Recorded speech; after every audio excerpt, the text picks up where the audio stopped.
Aí quando chega no final do século XIX, também é regimentado pelo Freud, quando ele descreve o caso daquelas mulheres histéricas, coitadas, reprimidas sexualmente, tinham que casar com quem o pai mandava, quem o rei mandava, quem o monarca mandava. Ou seja, todas as mulheres renunciavam ao seu desejo. E mulher não tinha direito a voto, não tinha direito a trabalho, não tinha direito à herança, não tinha direito a sair de casa, não tinha direito a porra nenhuma.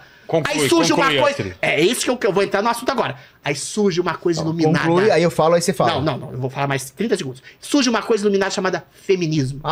Aí liberou-se a mulher. Até chegar aos anos 60, a mulher começou a ter direito a voto, começou a direito a trabalho, direito a conta bancária, direito a herança, direito a dirigir, até chegar aos anos 60, que é o cume do movimento, que é a libertação sexual. Aí a mulher, homens e mulheres, podem ficar com quem quiserem, quando eles quiserem, no momento em que eles quiserem, para ou usufruir de uma sexualidade promíscua, que eu não acho pecado, mas acho completamente complicado, como eu disse, ou usufruírem da possibilidade de um amor mais profundo. É a escolha do ser humano. Esse caminho não tem volta. O que se degenerou no feminismo, esse é outro assunto, depois eu falo mais tarde, é uma histeria antimasculina. Aí é um identitarismo completamente perverso. Mas a origem do feminismo e a sua culminância na liberdade sexual dos anos 60 foi a maior revolução do século XX e eu diria a maior revolução da história da humanidade, a emancipação da mulher. Fala, Cogos. Bom, o Adriles cometeu vários erros aqui. Primeiro que quando Freud fala do mal-estar da civilização, ele está dizendo então que o homem não precisa ser virtuoso. A virtude consiste justamente no prazer em ter atos virtuosos. Então essa contradição que Freud coloca entre a construção da civilização e o prazer, a necessidade de ter um mal-estar para você ter ordem, isso é uma falsa dicotomia que Freud coloca contra a ideia que Aristóteles e São Tomás de Aquino fazia de virtude. Então nós temos aqui uma duplinha do mal, uma duplinha de ataque do mal, que é Darwin e Freud. O homem é animal racional, certo? Então Darwin ataca a ideia do homem como sendo criado à imagem e semelhança de Deus. E disso vai resultar racismo, eugenia, as piores coisas que se possa imaginar. Enquanto Freud ataca a nossa racionalidade. Ele vai falar, não, é subconsciente que está fora do nosso controle. Então, com Darwin, nós perdemos a nossa dignidade de imagem e semelhança de Deus. E com Freud, nós perdemos até a racionalidade. E agora, com a ideologia de gênero, até talvez a animalidade que tem sexo, homem e mulher, né? Enfim, tudo isso é resultado do seu iluminismo. Outra coisa... O casamento, a dignidade do casamento já estava quando Cristo fez o seu primeiro milagre público nas bodas de Canaã. Ele transformou água em vinho num casamento. Ali ele deu uma dignidade para o casamento que vai se ecoar por toda a Idade Média, quando os teólogos medievais, adotam a devoção mariana. Maria, considerada a mais alta das criaturas, abaixo somente da Santíssima Trindade. E ali surge, na Idade Média, o direito à herança das mulheres. As mulheres puderam estudar, se tornar teólogas. Santa Valpurga, por exemplo, uma grande teóloga. Puderam administrar os bens do lar. Elas puderam se tornar empresárias. O homem tem o poder militar, cara. Ele decide pelas armas. Mas e daí? E aí entra uma questão... horroroso. Não, mas é a realidade, cara. A realidade. O poder político, ser governado por um sujeito imbecil armado? Que é isso? É um mas você era governado por imbecis armados. Hoje eu sou. Agora vamos mas eu não quero. Também não quero. Eu sou narcocapitalista, esqueceu? Então, a questão é essa. Agora, a questão antropológica é a seguinte. Ao longo das várias sociedades pagãs, a mulher realmente sempre foi oprimida porque os homens tiveram a superioridade física militar. Sim. Com exceção das sociedades onde a capacidade de gerar soldados foi considerada estratégica para a sociedade. Você nega o feminismo como humanismo no seu início? O feminismo é uma coisa satânica. Por quê? Porque, vamos lá, Esparta foi uma sociedade onde as mulheres eram consideradas parte da logística militar. Elas produziam soldados de infantaria. Então, em Esparta, elas tinham a dignidade militar. O que dignidade? Parir? Calma, Adriles, porra. A única sociedade onde a mulher teve dignidade não associada à ideia de um ativo militar foi na cristandade medieval que você tanto despreza. Ali elas adquiriram esses direitos. Cidadã de segunda categoria. Quando veio o romantismo, qual era a ideia dos românticos? A ideia dos românticos era o amor pelo amor. Amar o amor. Essa era a ideia romântica. Que bom, né? Isso é uma merda. O amor está relacionado ao ser. Você tem que amar a Deus e você tem que amar a sua mulher. E você tem que amar o seu filho. Você tem que amar a sua comunidade. Abstração? Eu tô falando de concretude. Isso é abstração. Não, abstração é o romantismo, pô. Amor pelo amor, você fundamenta... Isso é abstração. Você fundamenta a sua razão através do amor. Você gosta de alguém como é que é culta, que é legal, que é bacana, que tem gostos, interesses, que você tem desejo. Isso é o amor pelo amor. O amor pelo amor não existe, é uma abstração. Amor pelo amor tem a racionalidade do desejo. Amar o amor é o romantismo que eu tô criticando. O que eu tô falando é a ideia de amar a mulher concreta. Amar a mulher mamar o marido, concreto. Então, o que existia? Existia o seguinte, a mulher se submete ao marido como a igreja se submete a Cristo. Qual é a contrapartida? A do homem é muito maior. A do homem é muito maior. O homem tem o dever de morrer pela mulher como Cristo morreu na cruz pela igreja. Bonito. Lindo. E o feminismo quebra essa dialética de crescimento no amor. Agora a mulher não precisa mais se submeter ao marido como a igreja se submete a Cristo.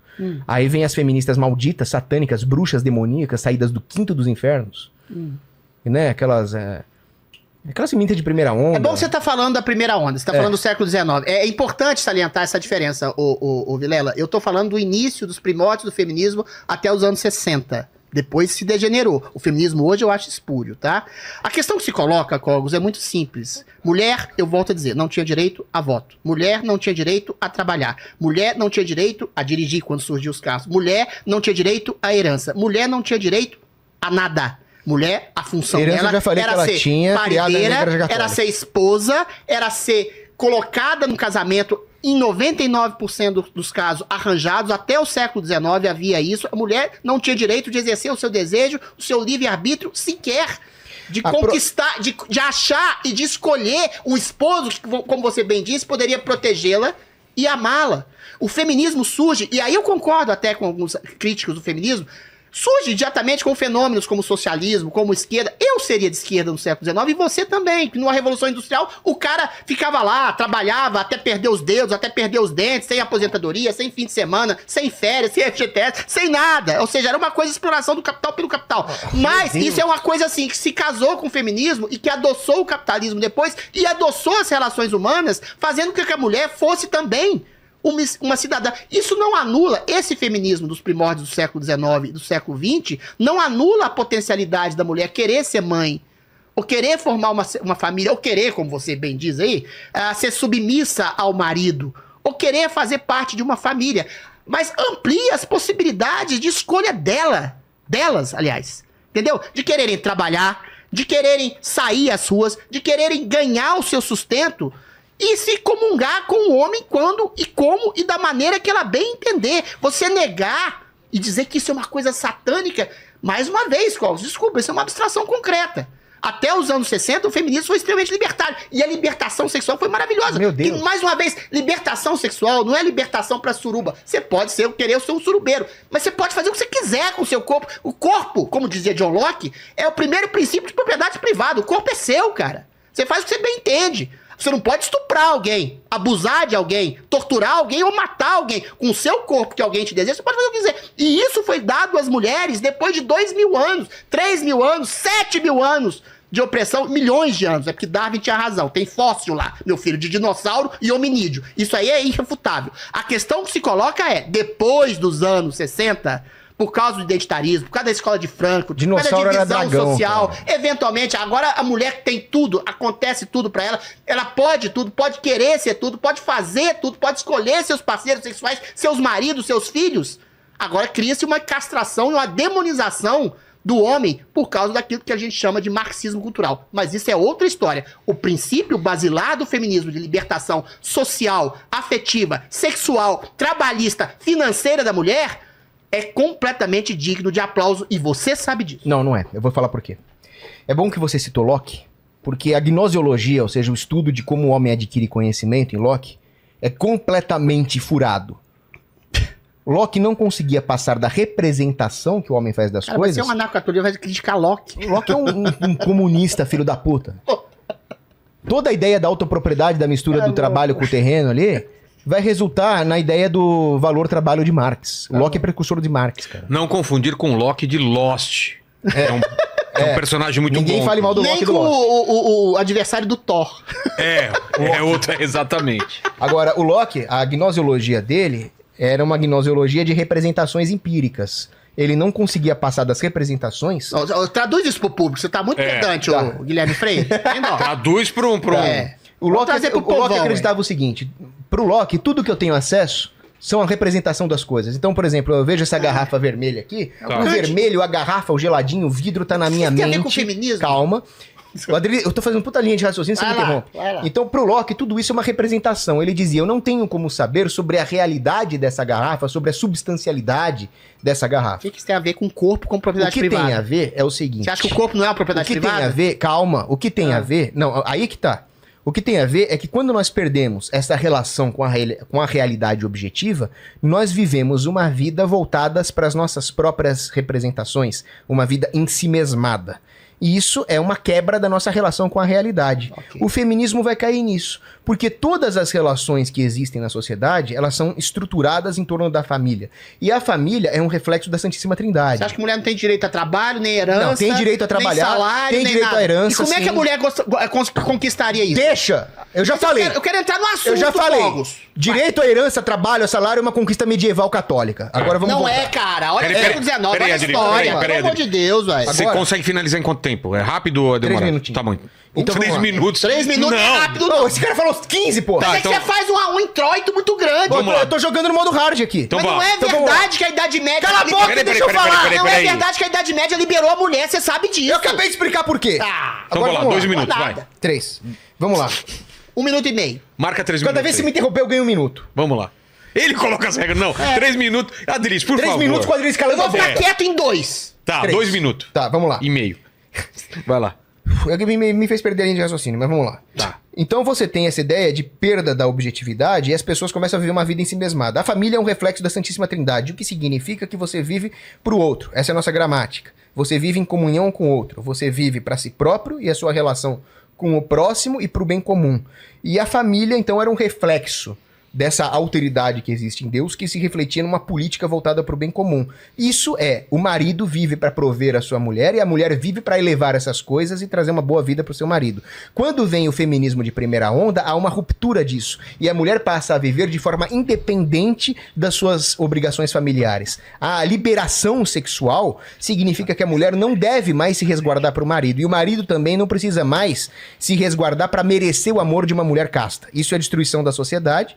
E aí o que acontece é que não é que a mulher se dá o direito de trabalhar. A mulher foi obrigada a trabalhar devido à expansão do Estado e dos impostos, que fez com que a renda do homem não conseguisse mais sustentar uma família. Então existe uma destruição da família, tanto pelo fronte econômico, via impostos, regulações, a intervenção do governo na economia, que é coisa da sua democraciazinha iluminada, não é coisa dos meus reis medievais. É monarquia. Monarquia. É um fruto também da destruição da família. Então, quando cada um vai votar individualmente, o voto deveria ser, se é que deveria existir, da família. Quando você individualiza a política dessa forma, significa que a política não vai mais ser um reflexo da família, e sim de indivíduos atomizados, jogados a esmo na sociedade, sem uma estrutura familiar. Isso é o que a porcaria do feminismo conseguiu, e o Locke tem parte nisso, porque o Locke criou uma gnoseologia esquizofrênica.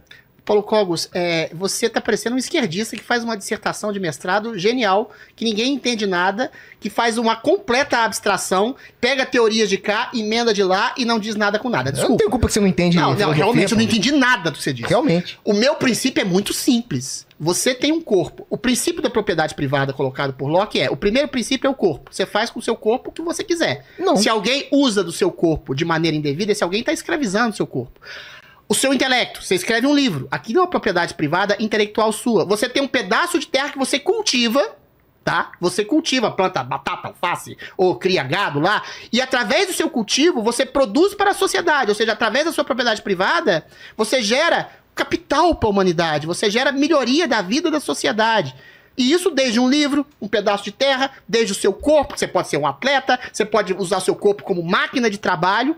E a mulher tinha a limitação do próprio uso do próprio corpo, quando tinha casamento arranjado, quando ela era obrigada a casar por arranjo, ou de rei, ou de papa, ou de família, ou de burguesia, ou de diabo a quatro. O Locke, peraí, agora você vai dizer, não, era assim, não era só no Islã, não. Confundido com o Islã. Não era no cristianismo também, no cristianismo, no catolicismo e no... Proibir dirigir é Islã, Arábia Saudita. A questão que se coloca, aí quando eu falo de propriedade privada, e quando eu falo e uno esse assunto ao feminismo, que você também não conseguiu refutar, que a mulher não tinha direito a trabalho, não tinha direito a dinheiro, não tinha direito a conta, não tinha direito à herança, não tinha direito a escolher o homem que ela amava, não tinha direito a escolher a família que ela se colocava, e não tinha direito Aí eu realmente não vou ser católico, não. A se separar do homem que ela deixava de amar, ou do homem que batia nela, ou do homem que oprimia ela. Porque a família, meu querido, como você bem diz, uma teoria poética linda, é maravilhosa em princípio, quando ela é funcional.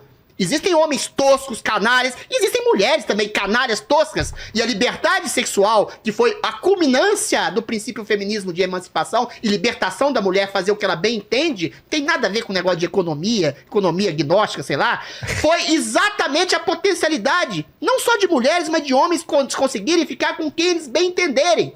Se eles quiserem ficar solteiro como você, tá até hoje solteirão, como eu tô até hoje solteirão, que fiquem. Se quiserem casar, que se case. Quiserem trabalhar, que trabalhem. Quiserem trabalhar e ter filhos, ter 8 filhos e viver como operário, também. Então, isso é histórico. Quando eu digo que conservador é ser um progressista esclarecido, é exatamente isso. É perceber os avanços da sociedade que não vão mudar mais. A liberdade sexual, acompanhada da potencialidade, de uma maturidade, de você escolher quem você bem entender para formar ou não uma família, é uma conquista humana. E você, como conservador, deveria enxergar o mérito do feminismo no seu estágio inicial de propiciar a emancipação feminina, que foi ótima para homens, mulheres, filhos. Agora, se tem problema de relacionamento, tem. Ah, tem gente infeliz. É lógico que tem gente infeliz. Mas mais infeliz era uma mulher que era obrigada a ter 8 filhos com um cara que ela não amava, apanhar, não trabalhar, não ter renda, não ter direito a nada. Dizer que a mulher hoje é mais infeliz que a mulher da Idade Média é um absurdo. Adriles, eu acho que você deveria ter vergonha de tanta mentira histórica que você fala. Pra começar, você fala, a mulher não tinha direito de dirigir. De onde você tirou uma coisa dessas, né? O Bens... Não, dirigir eu não falei, não. O Bens falou e tá gravado. Foi eu falei. Foi você que falou. Não, eu falei, aí ele corrige. Enfim, não tinha direito a nada. O Benz, que dá o nome lá da Mercedes-Benz, a mulher dele era Berta Benz, ela resolveu testar o carro. Já teve. Ela testou o carro e dirigiu não sei quantos quilômetros. Tá, eu não em falei 1800 isso, e bolinha. Ah, não. Né? Quem proíbe a mulher de dirigir é o Islã. E quem combateu o Islã foram as cruzadas que você odeia. Cara, mas você tá fugindo do assunto. Não tô fugindo do assunto. Eu estou falando que cruzada, quem libertou a mulher foi a Igreja Católica. Que Igreja Católica? Primeiro ela expediu... Agora é minha vez de falar. Por que não pode ter bispa? Por que não pode ter cardeal? É bispa, mano? Por que não pode ter papisa? Peraí, você falou 3 minutos agora, ele tem direito. Vai lá. Então, pra começar, quem libertou a mulher, como eu tava dizendo, foi a Igreja Católica. Você vê, por exemplo, aqui no Novo Mundo, né, nos países onde Portugal, onde a Espanha chegou, você tinha os conventos de freiras, as freiras alfabetizavam as mulheres. Aí as mulheres conseguiam ali administrar o lar, administrar as finanças. Elas sabiam mais das finanças do que os próprios homens. Arranjado.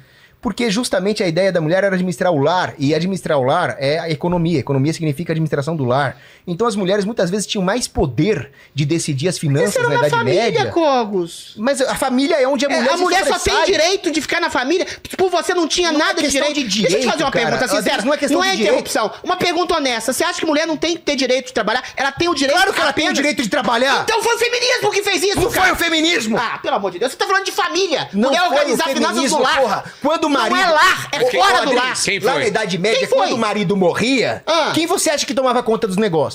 Sei lá, a igreja. Não, quem era a igreja? Foi a mulher. Sei lá.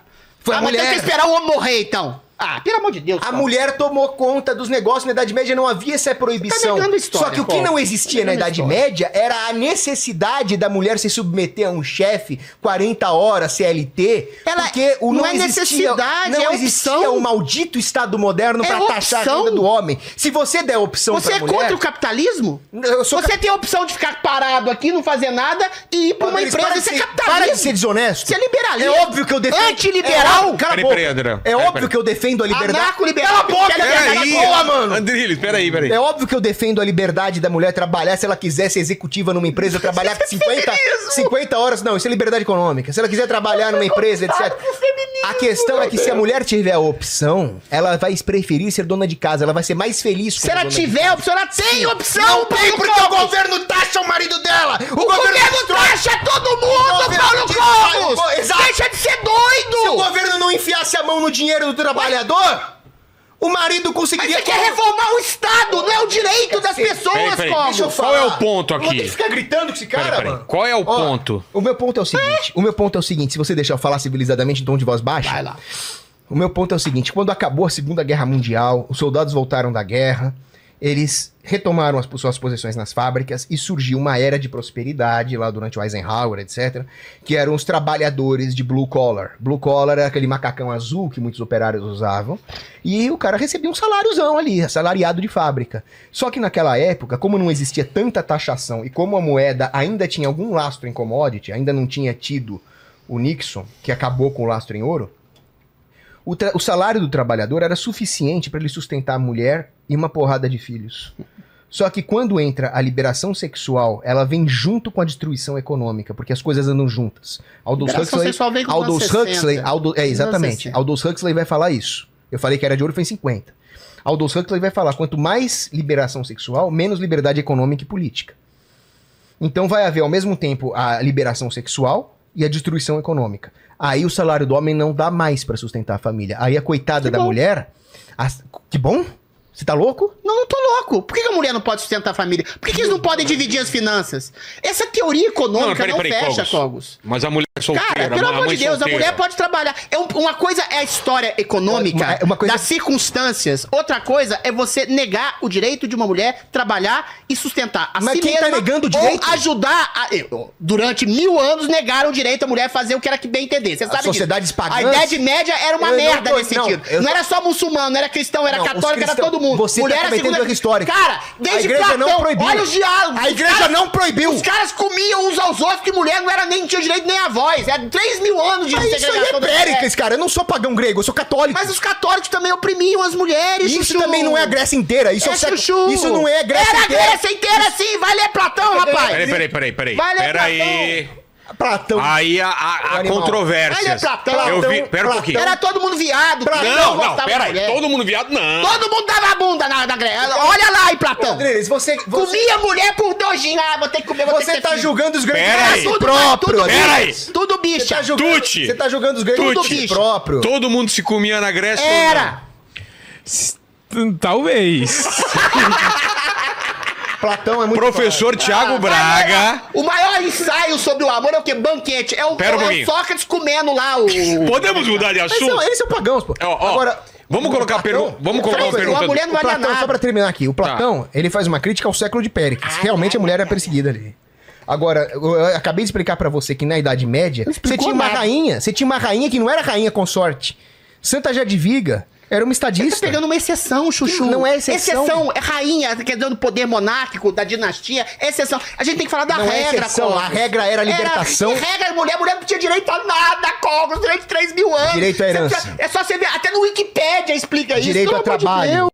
Direito a estudo. Não tinha direito a Tudo nada. isso surgiu na Idade Média. Não surgiu, não. O feminismo, ele criou direitos que não existem. Falsos direitos. Vamos mudar de assunto. Vamos mudar de assunto.